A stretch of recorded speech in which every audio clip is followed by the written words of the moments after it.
Channel I সেরা কণ্ঠ 2023 প্রতিযোগিতার মঞ্চে দেখা হয়েছিল অনিরুদ্ধ শুভ ও জনপ্রিয় সঙ্গীত পরিচালক সামিনা চৌধুরী, একজন বিচারক আর অন্যজন প্রতিযোগী। সেখানেই তরুণ সঙ্গীত শিল্পী ও সঙ্গীত পরিচালক অনিরুদ্ধ শুভ সামিনা চৌধুরীকে করেছিলেন একটি আবেগী অনুরোধ। তার এই অনুরোধে গান করলেন সামিনা চৌধুরী।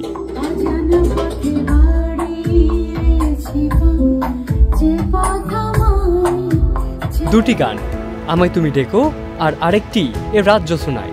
গানটা শুনলেন আপনারা, কেমন লাগছে?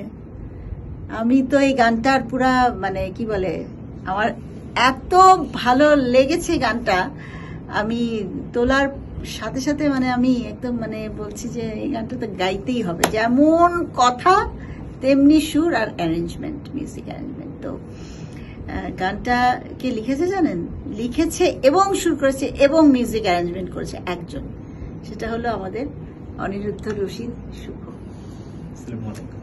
বান্ডেল থাকলে প্রতি সেনমানিতে টাকা বাঁচবে। বিকাশ সেনমানি বান্ডেল কিনে জিতুন প্রতি লেনদেনে। সঙ্গীতায়োজন, সুর ও কথা সবই শুভর। এই প্রসঙ্গে অনিরুদ্ধ শুভ বলেন, তাইনা ম্যামের সাথে গান করার ব্যাপারটা যেটা ছিল, সেটা আমি যখন সেরা কণ্ঠে ছিলাম তখন কম্পিটিশনে থাকা অবস্থায় ম্যামকে রিকোয়েস্ট করেছিলাম অন স্টেজ, ম্যাম আমি আপনার জন্য একটি গান করতে চাই। তো সেরা কণ্ঠ শেষ হলো, তার মাঝে ম্যাম ইউএসএ চলে গেলেন।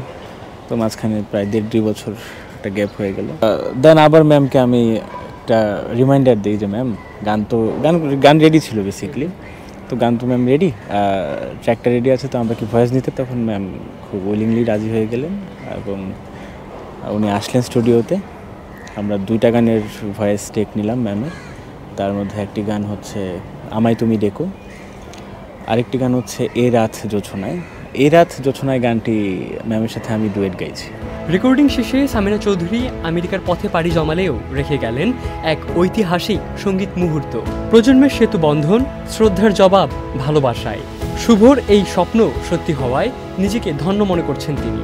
এটা একটা স্বপ্ন সত্যি হওয়ার মুহূর্ত বলা যায়, কারণ সামিনা ম্যাম নিজে একজন লিজেন্ড এবং তিনি যাদের সাথে কাজ করেছিলেন, লাকিয়া খান স্যার আমাদের শ্রদ্ধেয় প্রয়াত হয়েছেন, শেখ সাদি খান স্যার, তো তারা সবাই আসলে বাংলাদেশের লিজেন্ডারি মিউজিশিয়ান ছিলেন।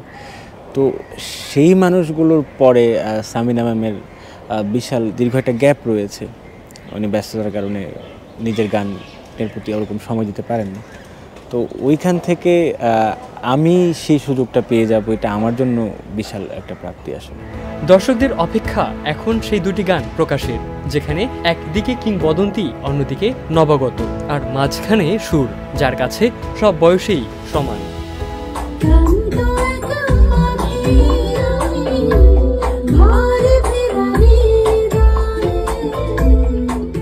ইবনে সাইদ, অঙ্কুর, চ্যানেল আই।